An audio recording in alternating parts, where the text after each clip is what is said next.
come to an end. This is a very important afternoon because we are going to have this video conference with Dr. Joan.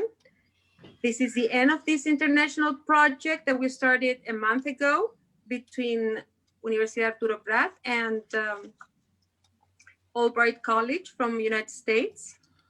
I want to welcome our students from the English program, faculty members, if you are there, teachers, and community in general, because we are on Facebook as well. Dr. Jogan from Albright, Dean Hernan Pereira from the Faculty of Human Sciences, as well as our students who will share their experiences with the students from Albright College, Francesca Vivero, Camila Prieto, Lady Silva, and Javiera Olivares. We're so glad to have you here with us today and hear about your experiences. Mr. Pereira?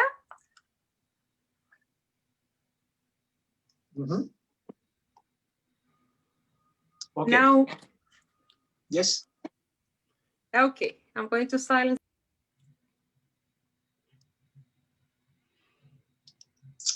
Okay, welcome everybody to this academic activity. Today, Dr. Karen Jogan will talk about a topic that is of great importance for teachers that teach English and also for future teachers. And well, with Dr. Jogan, we have had several activities of collaboration in the past years. She was a consultant that reviewed the whole English teaching program some years ago, and that allowed us to improve several aspects of the whole program. She has presented several conferences too, and she has kindly invited me to present a couple of talks in her college, Albright College in Reading, Pennsylvania. And I would also like to mention that we have, with Dr. Jogan, we have co-authored 2 books, So Far So Close, Contemporary Writers of Tarapacá, Pennsylvania, and Voices for Global Communication. So at the same time, I'm very grateful for the collaboration that we have received from Professor Maria Eugenia Bendaño and Professor Juan Chamorro, and the support of Dr. Marcela Quintana in this international outreach activity. What we are very happy about is that students have also participated, and that's why we included cultural and a conversation that has allowed them to learn English and Spanish. So we hope the conversations that the students have had in the past days through Zoom or Google Meet or Teams or any other platform will continue in the future, and the bonds that you have created will not or would not stop with the end of the project, but will continue with time. Because this is what international understanding and ties are about, when real people talk to real people. Finally, for those who are more than 40 and who didn't have the experience of having internet in our lives, well, we had pen pal clubs, and we used to get in touch with people through letters. But today, through internet, this is faster, and that's why you have had this opportunity this time. So I look forward to listen and learn from Dr. Jogan and also from the students who will talk about their experience. And well, we hope this will be a successful and fruitful activity. Thank you.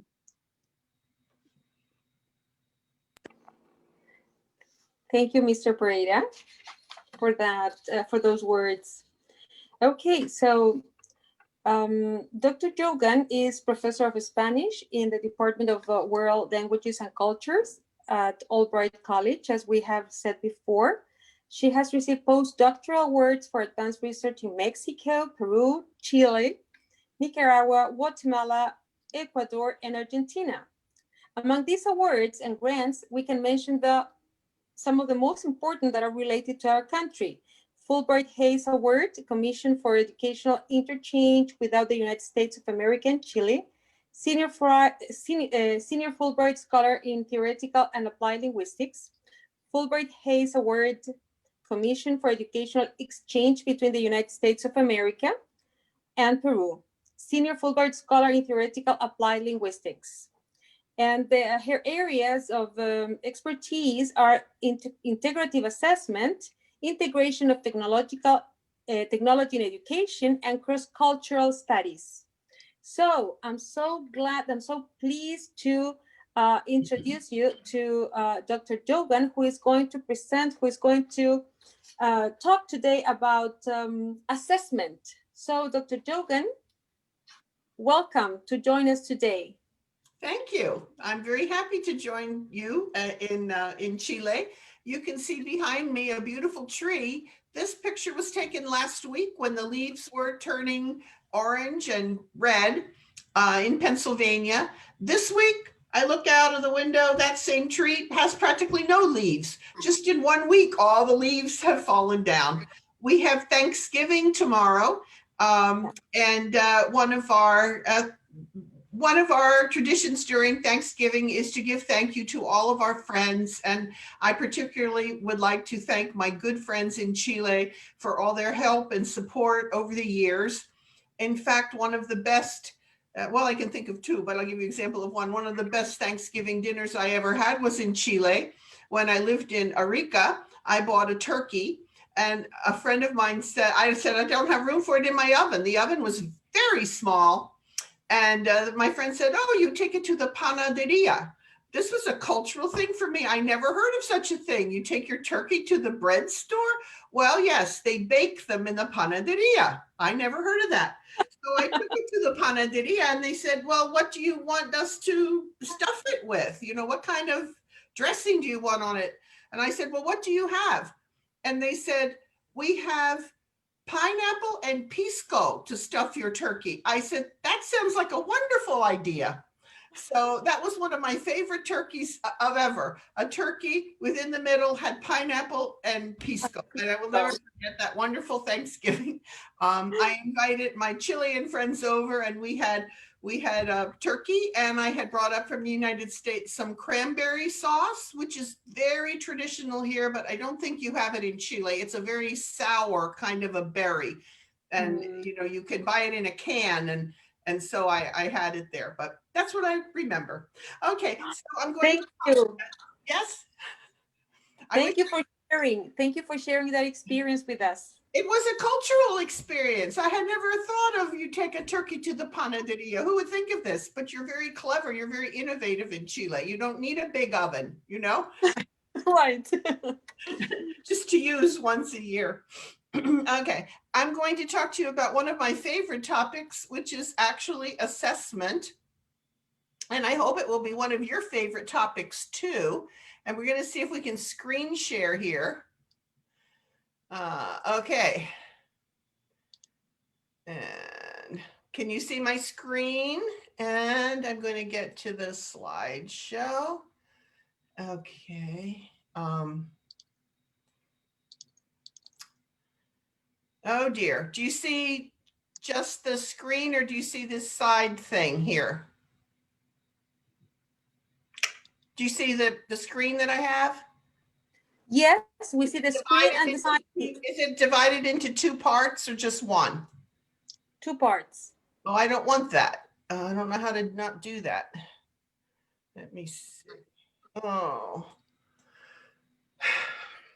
I don't know how to do that. Let me call my technical assistant. Of course. We all go through difficulties during these times. I had everything solved, everything prepared, and now I'm doing this through the telephone because something happened to the computer. I'm trying to turn on the other computer, but Okay, how do I get this to just be the one screen like that? I don't want it to be split like this. You see how it is?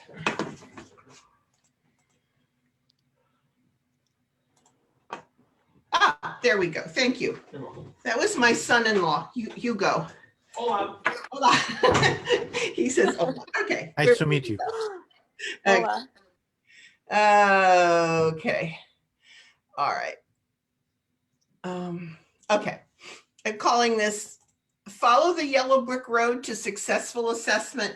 And if you don't know what the Yellow Brick Road is, the Yellow Brick Road is what Dorothy and her friends followed in order to go to the Emerald City in the Wizard of Oz. But they had this long road to follow with many stops along the way. And so we're going to follow the Yellow Brick Road today and look at the teaching, learning, and assessment cycle that starts with learning goals and outcomes. And then we have learning opportunities. Notice we just define our outcomes first. And then we have opportunities to practice. And then we have assessment, how well our students did with those opportunities. And this is a very important point. After assessment, it's not just that you put your grades in your grade book. You use the results in order to determine your learning grades and assessments. I think I just got kicked off of my slide screen share. Let's try again. Okay. Okay. In assessments, it's first important to define the outcomes that you are trying to achieve and then to assess them. If you don't define where you're going, then you can't determine whether you've arrived there. Okay, so you need to define the outcomes first and then assess the outcomes. How do we assess outcomes is our question. We assess them using rubrics, and I'll talk about this a lot more at the end. But in a rubric, we state the outcome, which is the criteria. We also define the expectations, and we also that way can provide feedback. So the outcome is the criteria. We list the criteria for successful work here. And then we define how successful the student has been. Did they do that very well? Did they do it okay? Do they still need improvement? Okay. And this is what a rubric looks like. An outcome is the expectations, which would be across the top. And that can be labeled with numbers. It can be labeled with excellent, good, or needs improvement. And the criteria come down the bottom. For example, in this one, if it was having an oral presentation, for me, time limit is important. Does it meet the requirements? Is the pacing excellent? Is the pacing good? If it doesn't meet the time requirements and its time is not well used at all, then those are along the level of the expectations. What are some criteria for a rubric that you might have in your English class? You might want to use things like content, organization, grammatical accuracy, vocabulary. It could be time. If it's an oral presentation, it could be whether the student makes eye contact. It could be whether they ask a question of someone else. And oh, by the way, before I forget, after this presentation, I'm sending you a PDF file with the slides that I have a lot of this verbiage on, a lot of these words on, so you don't have to take notes. So don't worry about that. Thank you, Dr. I also will have some websites to share also on the in the handout I'm sending you. Now, what kinds of things do we assess? We need to think about that. And you probably are thinking of some things, but I will tell you. The most important things to evaluate student performance in English are their products, things that the students produce. Like if they're producing something in speaking, like they're giving a presentation or they're doing a role play, something in writing, some composition or something that they're writing, a response to a reading selection, a response to a listening selection. You'll notice in products, there's not things like multiple choice tests or short IDs or matching. Those are not products. A product is something that the student actually produces in a meaningful context. So this is important. These are best to evaluate student performance. Now, that doesn't mean that we can't use other kinds of things along the way. I'm talking here about the kinds of assessments that we use to gauge overall performance in the class. And these would be summative. You can use other kinds of things along the way to support learning as a student is going on. The idea is to plan, to have students practice, and then to assess, and then to use your assessment results to plan again. Always try to focus on real world context. What's going on in the real world? How is language really used? Like when we listen to enjoy music or TV or movies.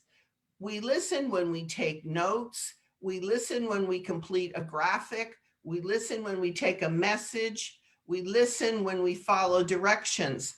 And all of those can give us idea of products that we can use to evaluate. Taking notes can be a product that is helping us assess whether the student is listening. And I'll show you some things with TV or movies. Completing a graphic organizer, for example. Taking a message, following directions. And we know with TPR, total physical response, students listen and they respond through actions. That is something that can be assessed. And that's a product, something the student has produced. Outcomes for listening, the student listens and then can narrate in the present or narrate in the past. And in listening, the student can include key points to answer WH questions. Who did this? When did it happen? What happened? Where did it happen? Why? So an outcome for listening can be listening, and then they could give a summary, or they could answer certain questions that are the WH questions: who, when, what, where, and why. And those would be products that the student would listen and demonstrate that they actually were able to listen and comprehend. What things we read? We read product advertisements. We read information on boxes. We read articles. We read books, we read short stories, we read letters and email. There's lots of different kinds of things that we read, and we can evaluate performance for those things as well. What are some outcomes for reading comprehension? The student can give us keywords, identify the 4 key words. I've identified 4 key important phrases, okay? They don't have to be a list of comprehension questions, although that could be, but the students can also identify key elements that are important. What's the main idea of this text? What would be the title of this text? If you give a student something to read and then say, make a title, what's the main idea? What are 3 supporting details in this text? What's a summary? That's more complicated. That's higher level. What's the perspective of the author? What's the cultural perspective here that may be different from your own cultural perspective? So all of these things have to do with reading comprehension. It's a lot more than just read the question and answer, read the question and answer. So we can be creative with our students and ask them, instead of answer a list of questions, we can say, what are the 4 keywords here? And then discuss that. This article talks about how to make a turkey. What are 3 important details in making a turkey? Why is this a cultural perspective that we make stuffing, we make dressing a certain way? that I don't think you do it that way in Chile, mainly because you don't have all the ingredients, I don't think. Okay. Students can also read an advertisement or something with less reading text and look for the cognates, look for what's the meaning from the context, look at the author's perspective, look at the cultural perspective with a short thing that they can just see as an ad. So I picked out a couple of ads to look at, which I think have a lot to say about what's going on today. Okay. Create your own homemade medical face mask, make it in less than 15 minutes. Easy explanation, step by step with illustration. I mean, you could look for the key words. You could look for the words that are the cognates. You could say, well, what's the perspective? Why is this an important ad these days? Who would benefit from this product? A lot of people, and I think in Chile as well, a lot of people are making their own face masks because they want a certain kind of a design or material. So that would go back to meaning from context, the author's perspective, the cultural perspective. Another thing to look at this would be an ad, if you look at it, cigarettes. Smoking is highly addictive. Don't start. And look at the image here. The cigarettes here that are like bars in the prison. Okay. So again, we could go back and say, what are the cognates? What does this mean? What is the author's perspective? Is there a cultural perspective here? Okay, so you can infer meaning. You can critically think about an ad in a way that it's getting students started to critically think about a text that's before they're doing actually a longer text. And with a story, what are some of the outcomes? Well, you can look at the title and you can look at who are the characters. When is this happening? What's the plot? What happens? What's the problem? What's the solution? What is your critique or comment? And all of these are different components of having a student read a story, read a selection, read an anecdote about something. And any of them can be used to assess their reading. At the movies, we can look at a character with the character's physical description, their personal characteristics. What does he do in terms of the character at the movie or in some kind of other video that they're watching? And what's a product? What's a product the student can produce for a book or a movie? Student can make a movie poster. They can make a book jacket. A book jacket is the paper that goes around the book, or they can cover for the book. They can draw the setting if the book has, or a play. A lot of times I like students to read plays, theater plays, and they draw a setting and then describe the setting for the play.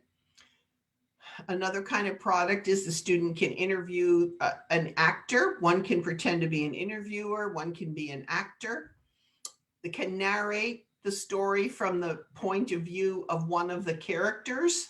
Okay, and all of these are products that can be evaluated when they finish. What I'm trying to present for you are different kinds of things that can be evaluated in a course. Okay, speaking interaction. You can do an oral role play with your partner. You can interview a historical figure, a pop figure, interview Juanes, for example, interview Taylor Swift. Have you heard of her? She's from Pennsylvania originally. Okay, and she just won a lot of awards at the music awards the other night. But we can interview people and set that up as an interview, and that's another activity. I want to talk a little bit now about what we call integrative assessment. Integrative assessment means that what we're trying to do is integrate different skills in one assessment: listening, speaking, reading, writing, and we're integrating different skills that we are assessing. We're not just assessing one skill, but we're assessing a couple of them at the same time. For example, a student can read an article in a newspaper and then write a letter to the editor. I like, in particular, if students can read one letter to the editor and then write another letter to the editor. Right now, where I live in Pennsylvania, there is a lot of debate about whether students should stay at home and learn virtually or whether they should go to school. And there's, in person, and there's arguments on each side. There would be articles in the paper, and then students, a student could write a letter supporting what's in the paper, debating what's in the paper, or coming up with a different point of view. So that's combining reading something and then writing something. Students can listen and then speak, listen to a message, and then tell someone else about the message. So that is combining listening and speaking. Writing and speaking. Students can write a letter of application for a job and then answer interview questions, pretend that they're going for an interview with the job. So sometimes I have my students, we look at job descriptions, and they write a letter of application applying for that job.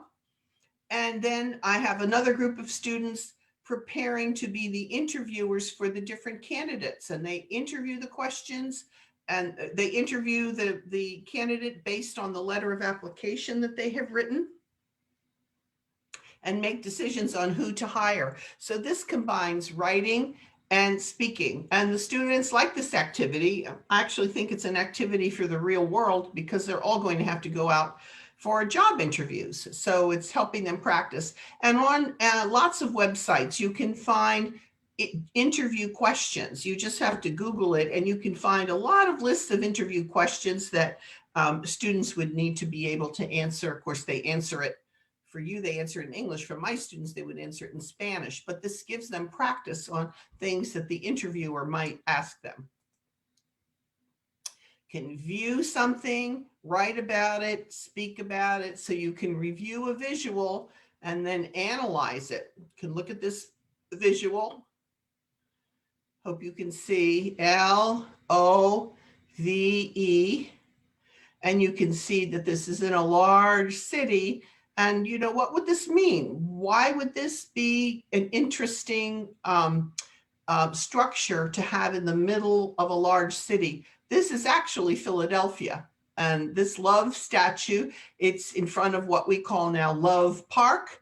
And it means we're the city of brotherly love. We love everybody. We're very happy with one another. So that would be the analysis here would have to do with the word, the statue, and how it fits into the city context. So students can view something, write about it, then speak about it. It could be a work of art. It could be public art in a public setting. It could be, different kinds of things. But that would be another product, the analysis that combines viewing, perhaps writing or speaking, and is something that can be assessed. All right, I think it's time for our first poll. So we have some questions coming up. Okay. Please check in the chat box. You will find a link, and that will take you to a website in which you will see 2 questions with choices. Okay, I'm going to share my screen.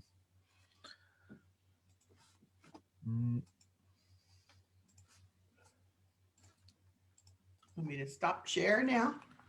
For a moment only. Okay, I did it. Just to share the. Okay, it's about rubrics. Is this the right question? Yes. Karen? Okay.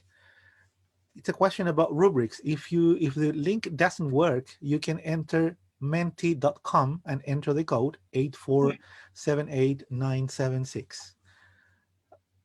I'm going to give you like a minute to, maybe a minute is fine. There's one answer already. Let's hide the results for a moment to see so you don't copy. All right, there are 2 answers already. Okay, this is not graded, so feel free to interact. So everybody just take a shot. We'll take a chance. Okay, there are 2 answers about Okay, but we have from more this people, question. so we should get a couple more. Maybe the rest are thinking. They're not very thinking. sure. Okay, well, maybe I'll tell you the answer before we move to the next one.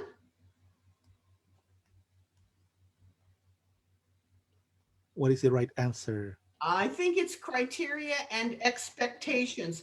Criteria and outcome are really speaking to the same point, but your criteria, along with what you expect the students to do, that would be the best answer. But I would say maybe it's not the best worded question. So, but we Okay. have 3-2, and criteria without explanation. No, that's good. Nobody picked that. All right, let's see what our next question is. Next question. What is There it? What is evaluated to best consider student performance?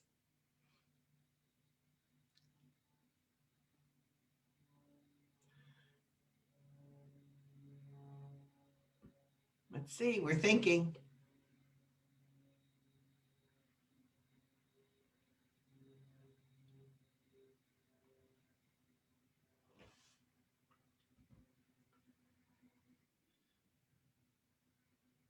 Let's take a guess. They're all anonymous. No one knows what you're saying. Sorry, it says the question is not open for voting for me. Oh, let me open it. Okay, it's open now. Okay, it's open. Thank you, Javiera. I couldn't submit my answer either. Was it Javiera there? Is it still close to you? Yes, it was me, and yes, it's still closed. It says, What me about too now? also appears closed. okay, let's try. Try now. Should be okay now. Okay, now it Yes, it works now. Oof. Phew. I don't know. I don't see any responses yet. They're thinking maybe. Oh, they're thinking. Okay. We Okay. answered. You I answered answered, already. Okay. Oh, results are hidden. Now we unhide them. Okay. Let's see. Okay. There's one answer. Can you see answers? Yes. I can see one answer. Enthusiasm and class attendance. 2 people think the same way. Okay, well, I disagree with those 2 people. And that's important in your overall grade that you're giving is your enthusiasm, but it's the student product. Good, somebody came up with that. It's the product the student produces that is actually what you can use to best evaluate their performance in English. You need evidence, you need a product. So that's what we're looking at. I mean, as I said, it could be a poster, it could be taking a message, it could be acting out something. It could be lots of things. It doesn't always have to be an essay or an oral report. It can be lots of different things, but those are all student products. Now, enthusiasm is a good one in terms of their overall grade that they're getting for their course. I don't like students that are not enthusiastic, but to really look at their English, you have to look at a product, something that they have produced. Multiple choice responses are okay in multiple choice tests if it's something that they're doing along the way to prepare them for a product. And we're going to look at some things going on. Okay, we're done right now with our polls. So I'll go back and good work. Hope I'm getting you to think.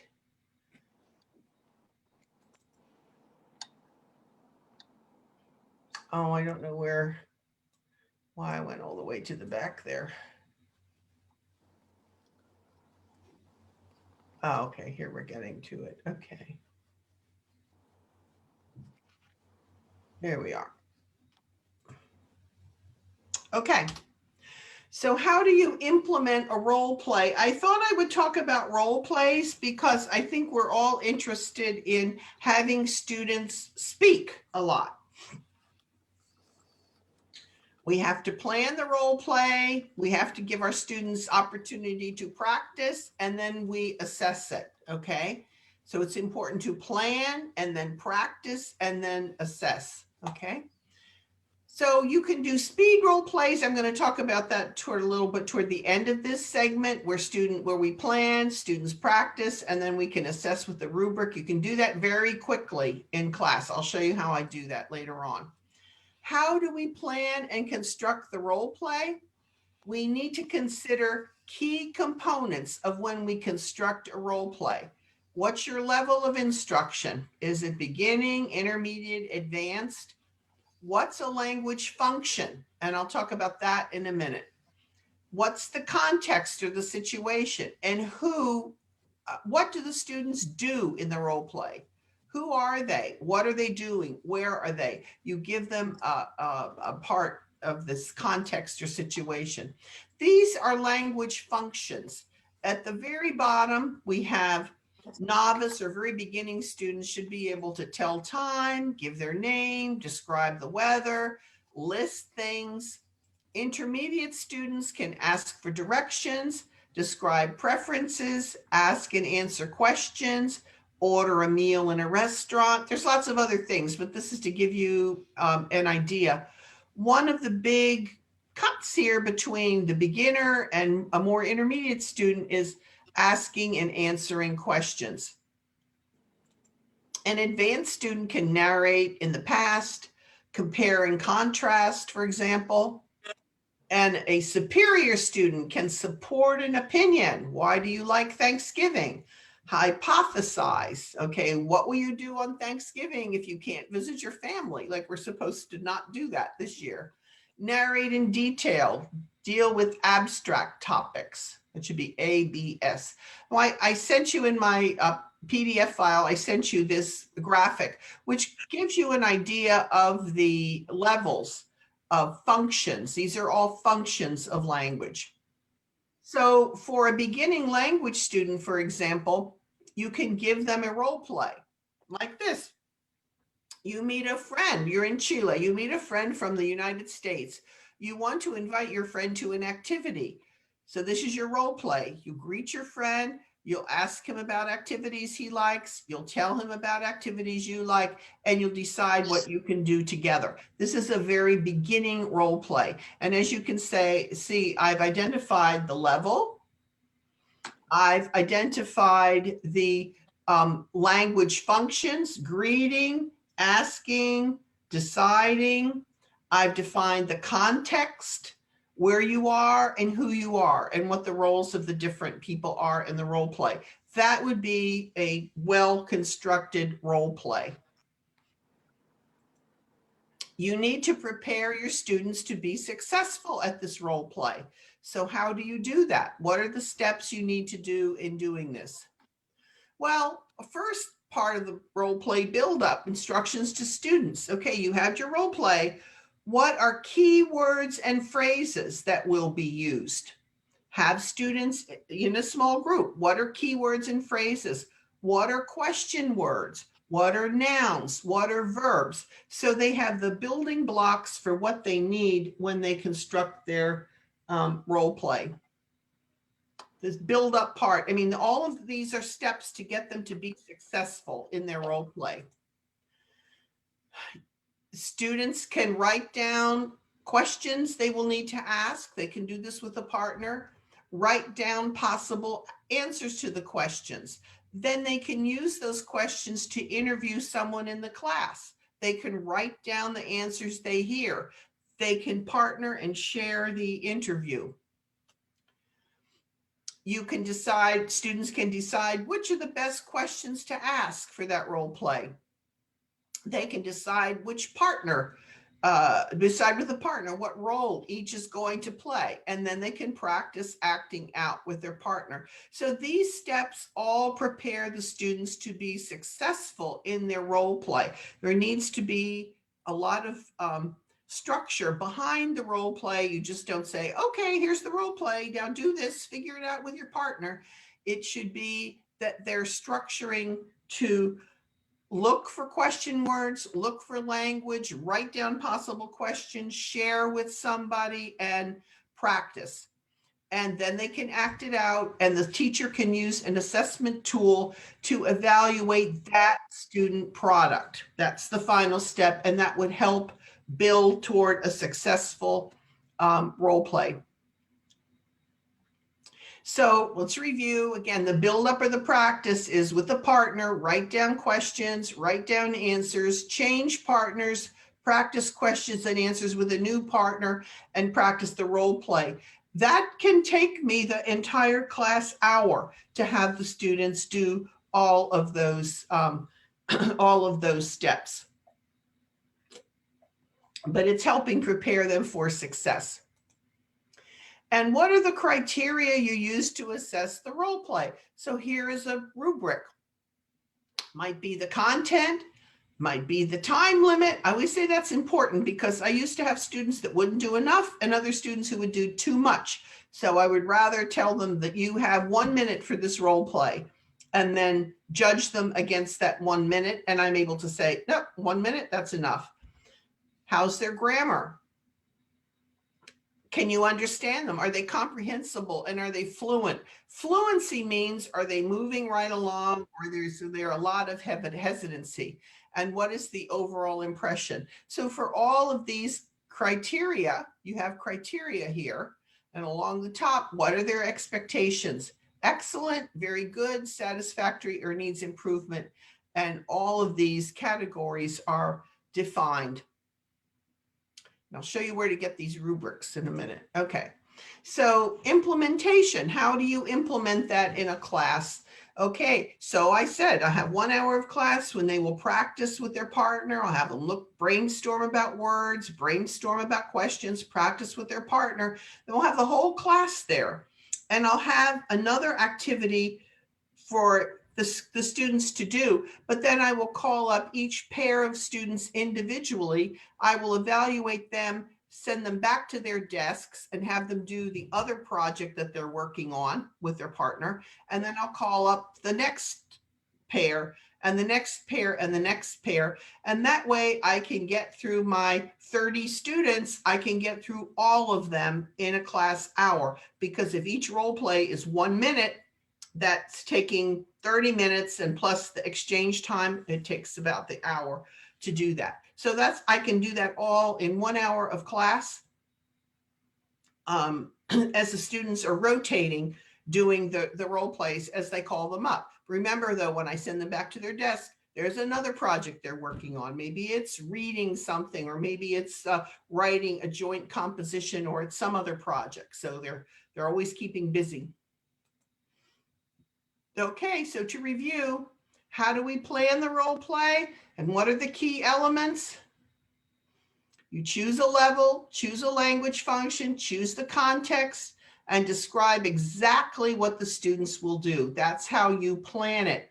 If you don't plan it well, you can't evaluate it at the end. Remember I said at the very beginning, you have to have a plan. You have to define your outcome before you can assess it. You have to define what they're doing, where they're doing it, and how they're doing it. So you need to plan ahead, have them practice, and assess. Okay. And now I have a couple of other things to show you. What student products will you assess in your class? Thinking and jotting down some products, whether they're oral products or written products or things that they've actually done through listening or through reading. But you need to think about the products, that what they're producing, that are evidence for their English. And now, where do we find assessment tools that we need? We're going to talk here a little bit about rubric generators and PBL checklists. PBL means project-based learning. And I'm going to look at a couple of these in the handout that you'll get after you've attended this presentation. You're going to get the links to some of these rubric generators. Generating means how you generate, how you produce a rubric. So you don't have to construct it from nothing. You'll get links for that, and you'll also get some links for some things that you can read about rubrics and how to use them. So you have a little bit of homework, not much, but these will save you a lot of time. Ruby Star, this is the web address, but you have that in your hand. You'll have that in your handout.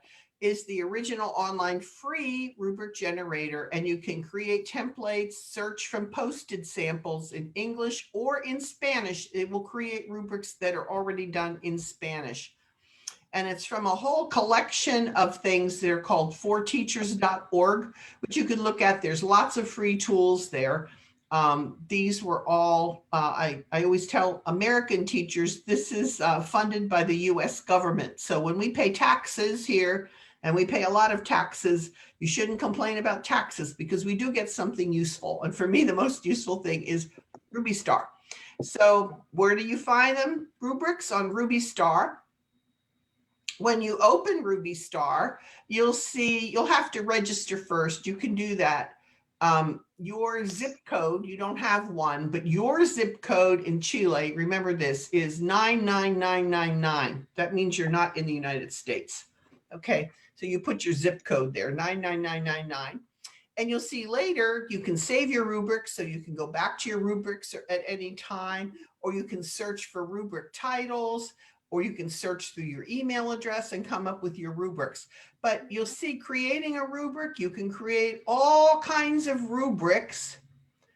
Rubrics for oral projects, reading, art, multimedia, work skills, that's collaborative work. Writing, science, okay. And if I were to click, I think I'm clicking here on oral projects. No, I'm gonna click on written projects, I think. Okay, I'm gonna click this. You would open this and you'd see all these different kinds of products that your students can produce. And then you click on one. I think I'm clicked here on letter writing. If you ever have your students write a letter, and they need to know how to write a letter, not just an email, but a real letter, because that's how you apply for a job. At least that's what you do in the United States. You have to write a letter. You just don't send, hey, how are you? Do you have a job opening for me? Okay, so you open the rubric, and what you'll see is there's all these criteria, and you can choose whichever criteria you want. And then you can add a new criteria if you want. And the headings here for the degree of proficiency are 4, 3, 2, 1, but you could say excellent, very good, good, needs improvement. You could put different kinds of point values. This is for writing a letter.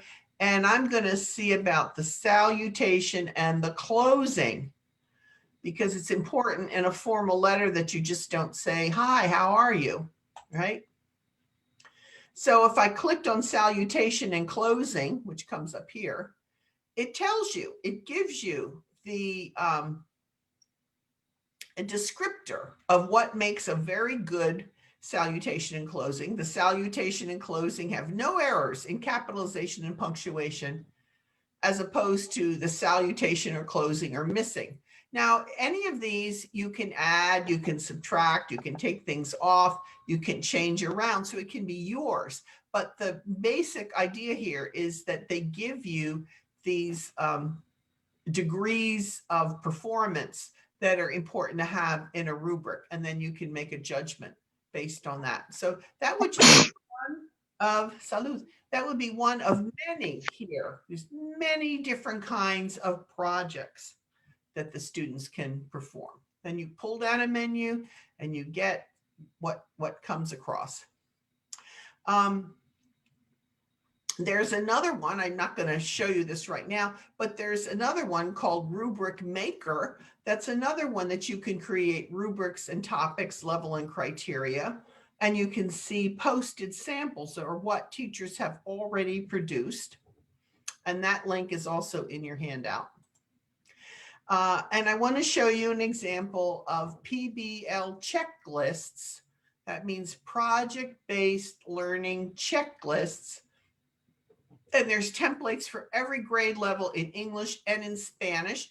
I mean, Spanish is very good for those of you who, the students' English is not totally proficient to understand all these criteria. So give them a rubric in Spanish. It's already made up. You may have some errors in the Spanish, but you can fix those.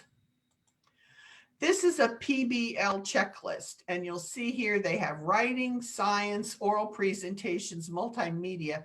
K through 1 means kindergarten through 1st grade, 2nd through 4th grade, 5th through 8th grade, 9th through 12th grade. So these are, you know, your elementary students, elementary. Then these students here are about 12, 13, 14 usually. And this level is for our students who are 15, 16, 17. Okay, but depending on the level of English, you might want to choose the writing or oral presentations that are toward the bottom here. And I'll show you what that is. So you click on one of these levels for writing, science, oral presentations, and you'll get something that looks like this. I think this is for an oral presentation. You put your teacher's name, you put your project title, and you can pull down in content, delivery, organization, presentation aids, resources. You can also add to this, and you're going to see in a second here. What will come up, I'm asking about organization. You click on the list below which of these elements you want to be printed out in your project-based checklist. You'll see, for example, I organized ideas in a meaningful way. My topic was stated clearly in an introduction. This is a checklist, and it's written with my, because it's a self-evaluation that the students will evaluate their own work. You can also change any of these to mean the student organized, the student's topic, the student's introduction. So it can be used by the teacher to evaluate the student. It can be used by one student to evaluate another student. It can be used for the student to evaluate himself or herself. Okay, so I have one more thing to say about either of these, this and the Ruby Star. The Ruby Star you can save online. This you can't save online. Once you create it, you need to print it out, and then you can you could scan it, for example, and then you could send it out to the students to use. So that's one thing, but you'll figure that out when you use it. But this is a good one because the idea is if they get a check on something, they've done it correctly. If they don't get a check, that's negative feedback. And that's considered a more gentle way to give a student evaluation. The absence of a check means that they haven't done it. Okay, one other tool that I gave you is PBL Works Initiative, which is another place where they generate problem-based learning tools. And we're going to wind up here with poll number 2. Time for poll number 2. Poll number 2.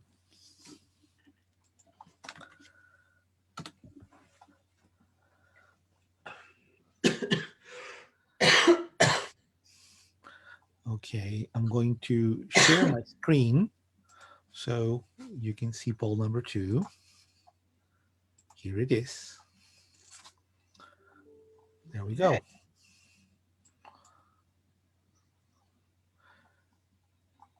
It's actually a sentence that you have to complete, An No. example of It's- beginning novice level. 1, 2, or 3. All right. And I don't know if that's going to register for them. Can you see the options? I see the options, but I don't know how they would register. Maybe They already published the link. Yeah, there's one answer. So it seems that it's working.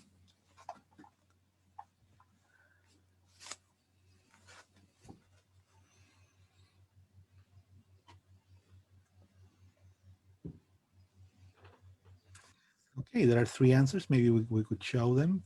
Okay. Okay.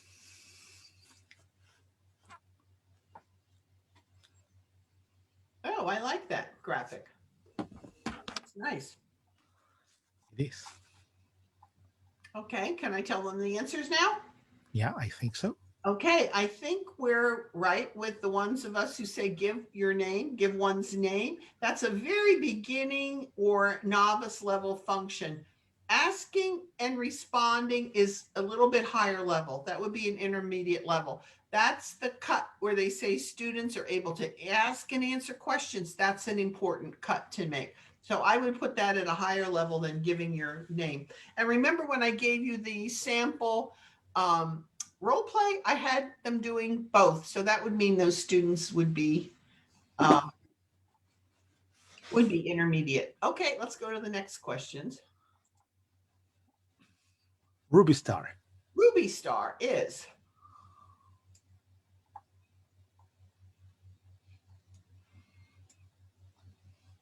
Okay. Oh, excellent. Okay. Some people say. So this is to make your life easy. This is if you don't know what this is, you need to go into this and create a rubric, practice creating a rubric. And if you have a trouble with that, you don't know of a friend who uses it, then write to me. I will try to get you straightened out because this is one of the most important tools. The other good tool is PBL checklist. Okay, very good. Okay. You turn the screen back to me and let me see. I just have a couple more things to show. Oh,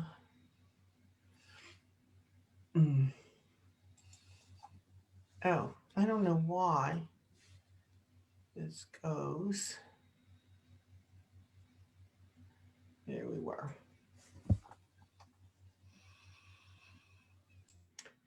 Okay.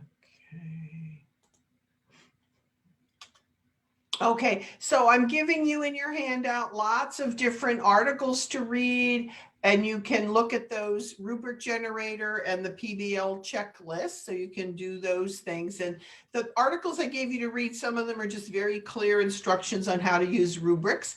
So here we followed the yellow brick road, and we've arrived at Emerald City. The Emerald City is that we have a successful assessment, and we're going to be very happy in Emerald City because we have some important product that we've been able to assess in order to judge our students' achievement. Remember always to collect the results of the assessment over a class and look at what the students are doing well and where they need improvement, because you can use that to further enhance your lessons or to improve your lesson planning for the following year so you get a better result from your students. So that's the end of my presentation. And I wanted to thank you all for your engaged participation. I really do appreciate it. And maybe we'll have time for any questions afterwards, but right now I'm passing back to Maria Eugenia, right? Thank you, Karen. Thank you so much for this interesting, motivating presentation about assessment. It makes a lot of sense to me with what I do in my classes. I think the students that are here understand all the activities, tasks, rubrics that I show and present to them as a way to assess them and at the same time teach them how to work and assess their students in the future. Right. So thank you so much for that. I don't know if the audience, if someone here has a question, feel free to ask, to write something down.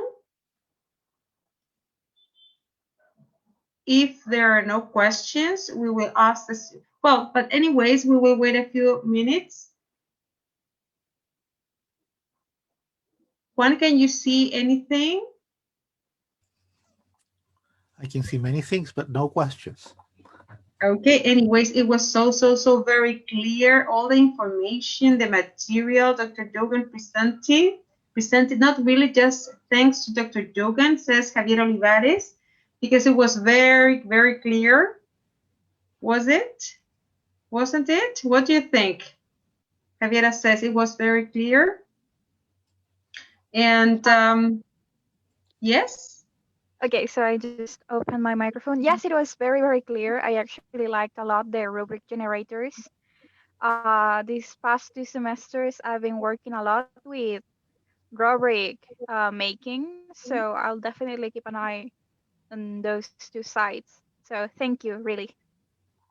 And remember, Javiera, you can search for rubrics that other teachers have made. And that often helps me because I don't have all the ideas. And sometimes some other teacher has a good idea.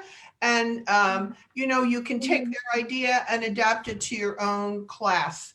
So that's with some of those rubric generators, you can find a lot of sample rubrics that you need to use. Okay, so I'm glad you're using them, but we can always go another step farther to look for more, look for better, look for different ideas, see what other teachers are doing. Or I like the Ruby Star for the number of products that they give you an idea are a good product. You can think, oh, maybe my students could make a poster in class. How would I evaluate that? Which is something maybe you don't think of at first, but those are good things to evaluate too. Francesca Vivero says, thank you so much, Dr. Jogan. I have learned a lot.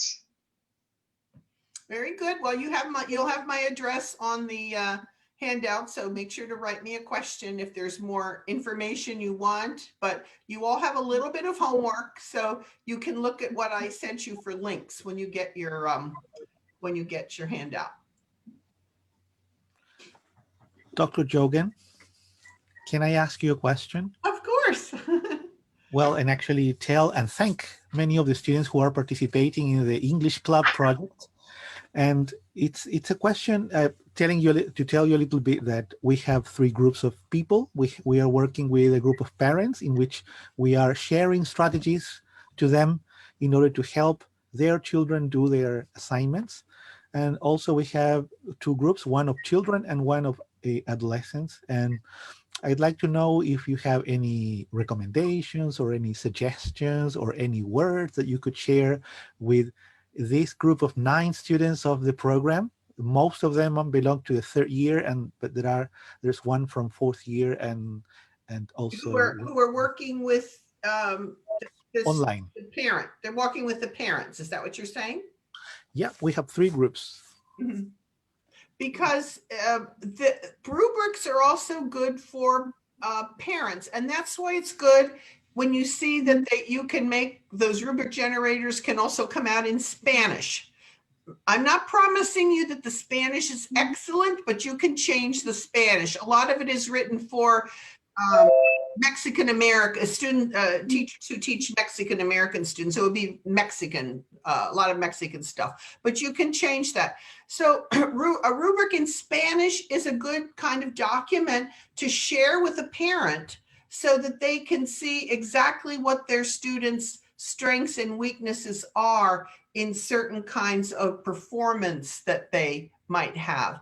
And if you look at the Ruby Star, again, they have work skills. So it would be things like, how do the children work with other children? How do they work in a small group?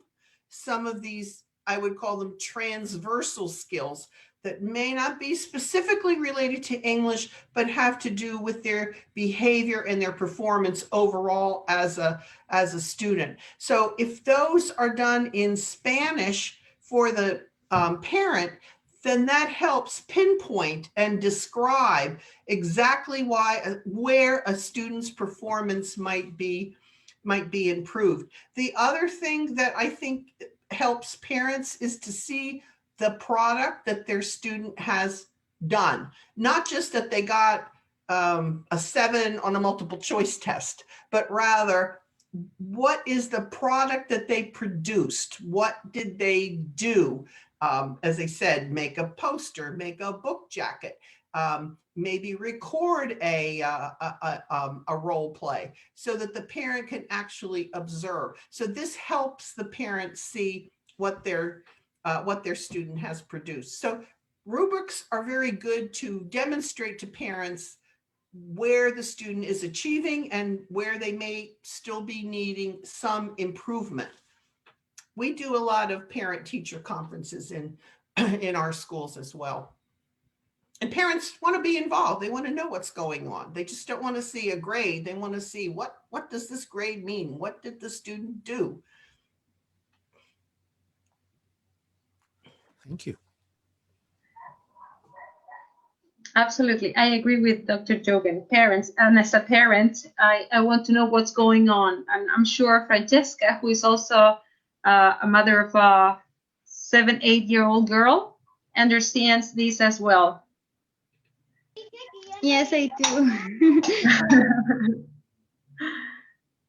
So we're so glad and so grateful for what Dr. Jogan has shared with us today.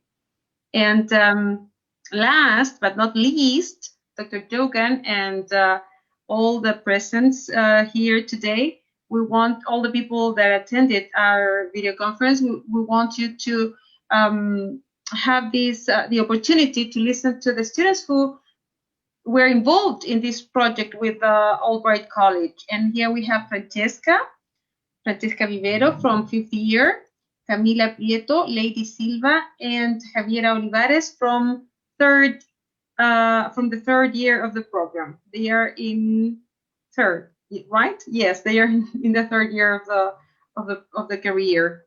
So Francesca, we invite you to share with us this cross-cultural experience throughout this month.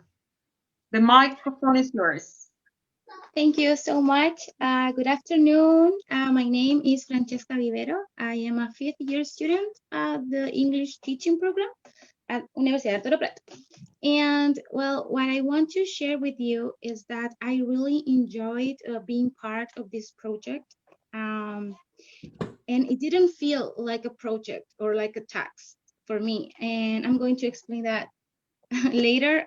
In a learning aspect, this project like really helped me to improve my speaking skill and especially to gain more confidence when speaking, because I tend to be like really insecure, and like right now I'm like a bit nervous, but this project like really helped me to like improve that aspect. And for me, like I said before, this didn't feel like a project, like a task. It was like 3 friends getting together, and we got to know each other. We share our personal experiences. We talk about politics. We talk about our likes, dislikes, educational systems. We even exchange slangs, idioms. For me, it was a blast. And for that, I really want to say thank you, the 3 of you, for letting me being part of this project. I really enjoyed it, and I learned a lot. Thank you so much.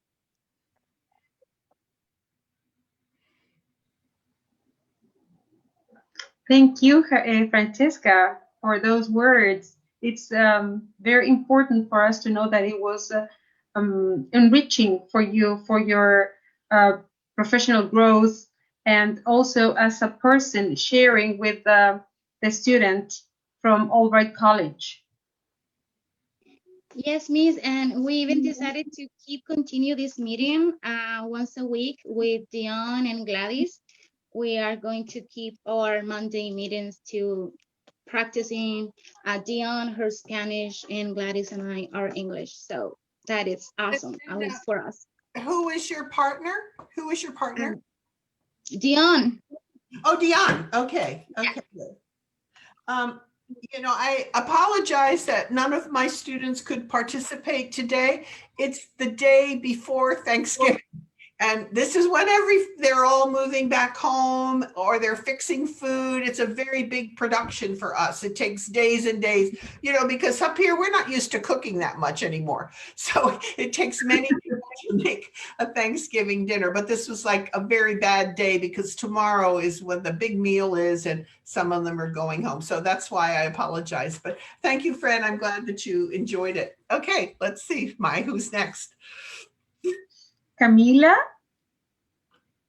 Prieto. Yes, I'm here. Hello, Well, Camila. hello to everyone. And as Ms. Mai said, I'm Camila Prieto, and I'm from third year. And during this month, my classmate Lady and I had a conversation twice a week with Victoria through Zoom.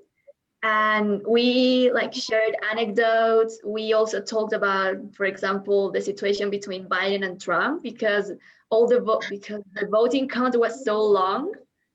So we talk about that, about how was Christmas in the US compared to Christmas here in Chile, about the thing of the snow there and here dry summer. And also we saw that we had lots of things in common. So I guess Lady also, we had a great time with her. And most of the time we needed more than 40 minutes to keep talking because before, we were talking all happily and everything. And at the 40 minutes stamp, the call cut and we were like, oh, okay. So next week we keep talking. And, I'm really happy to have gone through this experience, especially because it helped me to feel more comfortable when speaking English with a native speaker.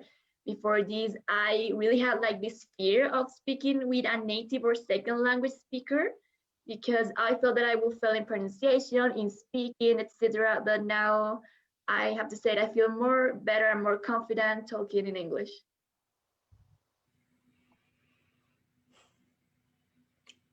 And who did you, you spoke with Victoria. Okay, Victoria. Yeah, Lady and I spoke with Victoria. Yeah. Thank you, Camila. Camila, I'm so proud of you and your English. Congratulations. Thank you. Lady Silva, would you like to share your experience? Okay. So my name is Lady Silva, and as Ms. Mai said, I'm in third year of English pedagogy. Well, Camila pretty much mentioned a lot of things that we did with Victoria. So I think this has been an interesting and fun experience that I would totally like to repeat if possible. We were able to share some experiences like our styles of life or about what we study, for example. I mean, we talk a lot because at first I thought Victoria was probably a teacher too, but it wasn't like that. I wasn't sure of myself about having to speak English because speaking to a native English is necessary probably. I usually hear and watch a lot of people in YouTube from different countries, and I can understand them, but it's very different when you actually have to talk to them. So it gave me the impression that one can somehow manage eventually to try this. And even if people is not that confident like me, because I tend to doubt a lot about what I want to say, even in Spanish, I think this helps you to try a lot and improve your speaking skills. So I would also like to thank you for giving me or giving us the opportunity to participate.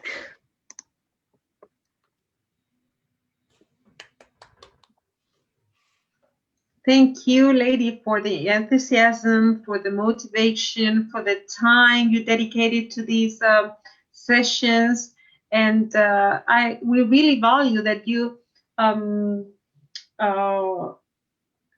dedicated this time and acknowledge that this was an opportunity to grow, to learn from another culture, and to improve your English and self-confidence and gain self-confidence. It happens to all of us because it's another language. We're thinking in Spanish and in English.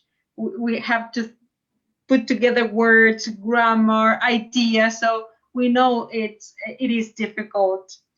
So thank you so much for sharing your experience. And I'm so proud of you. Remember that I met you when you were in first year, and I can see how much you have improved. And last but not least at all is Javier Olivares. Right away, I'm going to turn on my camera. Thank you, Do I look Javiera. decent? Yes, I look decent enough, I guess. uh, but well, I'll introduce myself. My name is Javiera Olivares Diaz. I am 21 years old, and I'm a third year, technically second year because I failed a class, but it's just one class. So most of my classes are from third year. So I'm a third year student. I talked with Justine Michelle Cooper.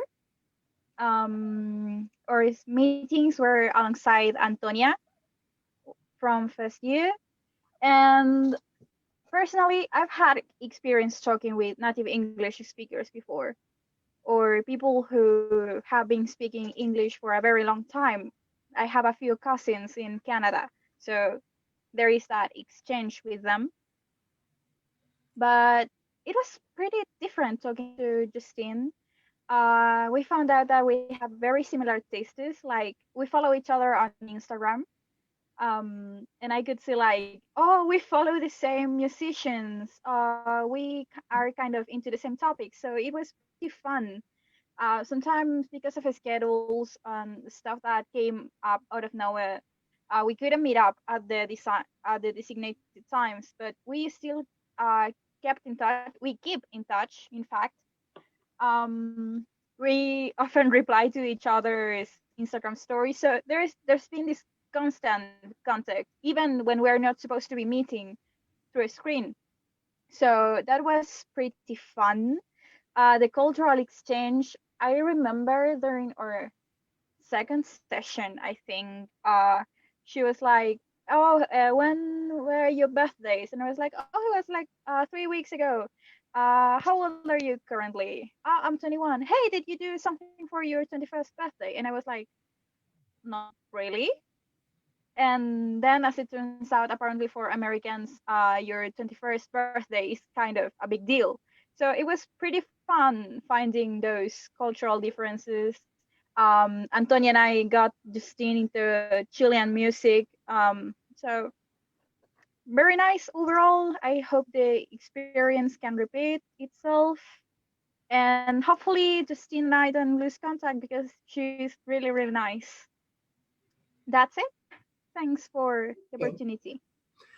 Well, I would like to congratulate all of you on your wonderful English and say I think it speaks volumes as to the importance and the excellence of English instruction in Chile. That those of you who are teaching young children, they're building up toward what you are able to do now.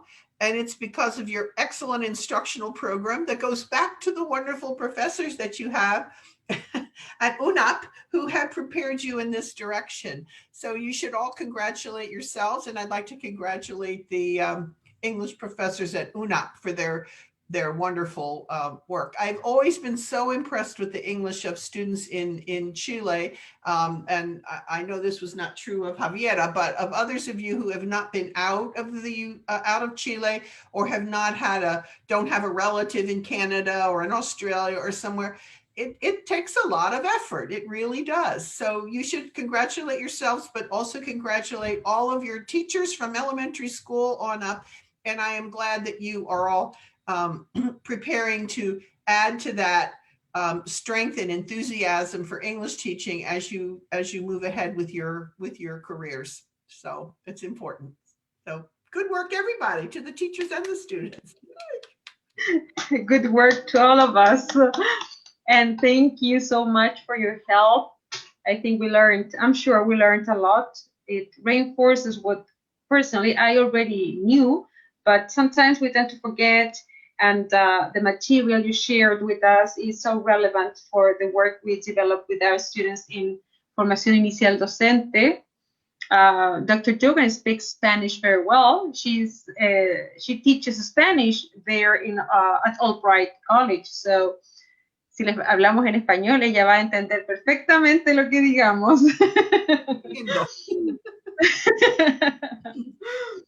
Y seguramente ella tiene el pavo en el horno de la panadería, porque están a punto de celebrar el día de gracia. ¿Cómo es? Thanksgiving Day. Thanksgiving Day, el día de acción de gracia. Dr. Jogan, la doctora Jogan, thank you so much for all the help, for all this time you have spent and shared your knowledge, your experience with us. I'm sure we will not forget this time, this difficult time we've all gone through this year, and how much we have shared, especially during this last month. Well, sometimes they say difficulties lead to innovations. So this was an innovation, and hopefully we can continue in the future to continue to innovate, because it is important. So, and we have technology today that we didn't have years ago. So thank you. Absolutely. Thank you, students and colleagues who are here listening to us, and anything. I mean, if anyone wants to say anything to Dr. Jogan or to the students, you're free. The microphone is yours. Okay, well, you'll get my handout. They'll send this out to you. And if you have any questions, you can just ask me and work with your rubric generator, and you can look at your articles during your holiday over when you're not working. And again, we all think of you during this Thanksgiving season with the warmest greetings that we have. This is the time that we give thanks for our good friends and our colleagues and all of our collaborations. So we think of everyone else, not just ourselves, on Thanksgiving. So celebrate with us. We will. We will. We thank you, Dr. Jogan, and happy Thanksgiving to you and your family. Thank you. And now we say goodbye. Bye-bye, Karen. Bye-bye, everyone. Bye, everyone. Thank you so much. Bye, friend. Goodbye, everybody.